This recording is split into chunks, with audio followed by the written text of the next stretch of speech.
जायजे में हम 13वीं सदी के एक इंतहाई मशहूर सूफी बुजुर्ग की जिंदगी और उनकी लेजेंडरी मिरास का सफर तय करने वाले हैं। जरा तारीख के औराक पलटते हैं और ये समझने की कोशिश करते हैं कि आखिर सईद मोहम्मद उस्मान मरवंदी का नाम इतना मशहूर क्यों हुआ। एक निहायत मशहूर फारसी शेर है, हैदरीम कलंदरम मस्तम बंदए मुर्तजा अली हस्तम। ये अल्फाज सिर्फ शायरी का हिस्सा नहीं है, बल्कि ये एक बेहद गहरे रूहानी इश्क की अक्कासी करते हैं।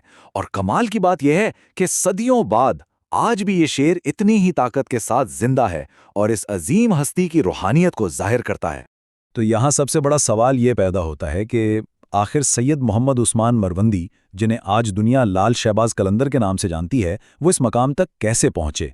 हम तारीख, दास्तानों और इस लेजेंडरी नाम के पीछे छुपे राजों को डीकोड करने वाले हैं। आज के इस जायजे का खाका कुछ यूं होगा। पहला, सूफी का आगाज। दूसरा, 4 अजीम दोस्त। तीसरा, मशहूर लक़ब की वजह। चौथा, सेहून में करामात। और आखिर में सदियों पुराना मज़ार। तो शुरुआत करते हैं पहले हिस्से से, सूफी का आगाज, मरवंद से सफ़र। इनकी जिंदगी की टाइमलाइन को देखा जाए तो ये तवील और कठिन सफ़र बिल्कुल वाज़ेह हो जाता है। 1177 में अफगानिस्तान और ईरान के बॉर्डर पर मौजूद मरवंद में इनकी पैदाइश होती है। फिर 1200 की दहाई के शुरू में वो इराक के शहर करबला में मज़ार की खिदमत करते हैं और उसके बाद एक लंबा सफ़र तय करके 1251 के करीब सिंध के शहर सिहोन पहुंचते हैं और बिलाखिर 1274 में सिहोन ही उनकी अबदी आरामगाह बनता है। ज़रा तसव्वुर करें, कुरून वस्ता के इस दौर में रूहानी पैगाम फैलाने के लिए हज़ारों मील का यह फासला कैसे तय किया गया होगा। हैरत अंगेज़ है ना। आगे बढ़ते हैं दूसरे हिस्से की तरफ। 4 अजीम दोस्त यानी सूफीज़म के बानी। 13वीं सदी के बर्रे सगीर में इन 4 बुजुर्गों का एक कमाल का रूहानी इत्तेहाद था, जिन्हें चहार यार या 4 दोस्त कहा जाता है। इनमें शामिल थे पाकिस्तान के बाबा फरीदुद्दीन गंजशकर, मुल्तान के बहाउद्दीन ज़कारिया, ओच के सैयद जलालुद्दीन बुखारी और यकीनन लाल शहबाज कलंदर। इन चारों ने इकट्ठे बर्रे सगीर के मुख्तलिफ इलाकों का दौरा किया और लोगों तक अपना रूहानी पैगाम पहुंचाया। इन 4 दोस्तों का ये ताल्लुक आज भी तारीख का एक इंतहाई मशहूर और लेजेंडरी हिस्सा माना जाता है। तीसरा हिस्सा, इस मशहूर लक़ब की वजह। आखिर उन्हें लाल, शहबाज और कलंदर क्यों कहा जाता है। सबसे पहले बात करते हैं लाल की। इसका मतलब है सुर्ख या रूबी। मकामी लोक कहानियों के मुताबिक एक कड़े इम्तिहान के तौर पर उन्हें खौलते हुए तेल के टब में बैठने का चैलेंज दिया गया था और रिवायात बताते हैं कि वो इस आग और तेल के इम्तिहान से बिल्कुल महफूज बाहर निकल आए। अलबत्ता उनका लिबास मुकम्मल तौर पर सुर्ख हो गया। बस इसी हैरत अंगेज़ वाक़े और हमेशा सुर्ख लिबास पहनने की वजह से उन्हें मुस्तकिल लाल का लक़ब मिल गया।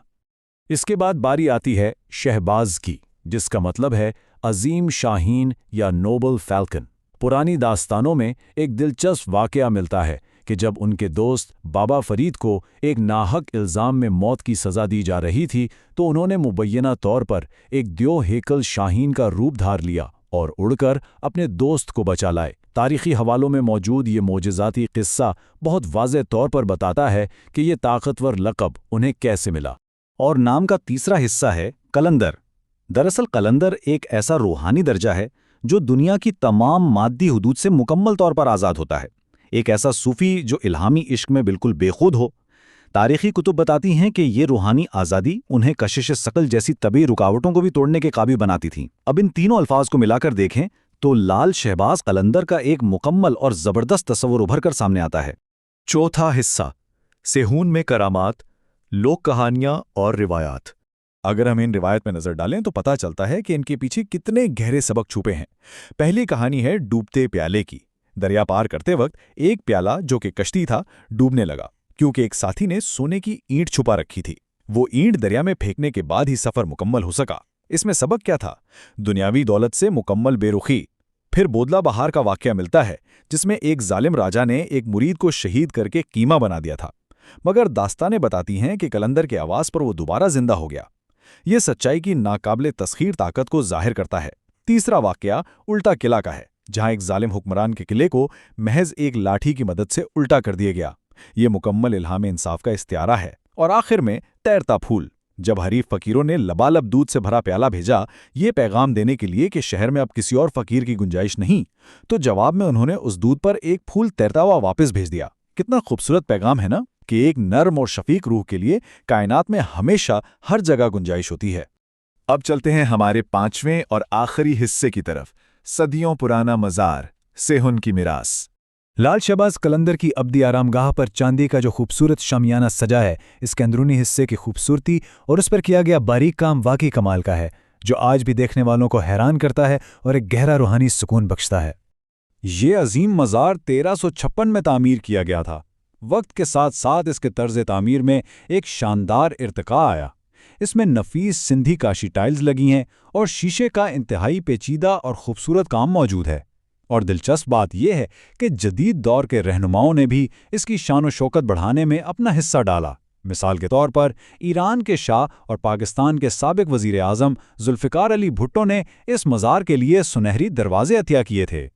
اب ذرا اس عدد پر غور کریں، 5 لاکھ، یہ کوئی معمولی عدد نہیں ہے۔ یہ ان زائرین کی تعداد ہے جو ہر سال عرس کی تقریبات میں شرکت کے لیے اکٹھے ہوتے ہیں۔ آدھے ملین لوگوں کا اس چھوٹے سے شہر میں جمع ہونا اس بات کا جیتا جاگتا ثبوت ہے کہ اس صوفی بزرگ کا اثر آج بھی کتنا وسیع اور لازوال ہے۔ تو اس جائزے کے اختتام پر ہمیں اس ایک گہرے اور فکر انگیز سوال پر ضرور سوچنا چاہیے کہ آخر کیسے ایک 13ویں صدی کے آزاد بنجارے صوفی کی داستان آج بھی لاکھوں افراد کی روحانی شناخت اور عقیدت کو اس قدر مضبوطی سے جوڑے ہوئے ہے۔ امید ہے آج کے اس جائزے نے اس عظیم تاریخ اور داستان کو ایک نئے زاویے سے سمجھنے میں بھرپور مدد کی ہوگی۔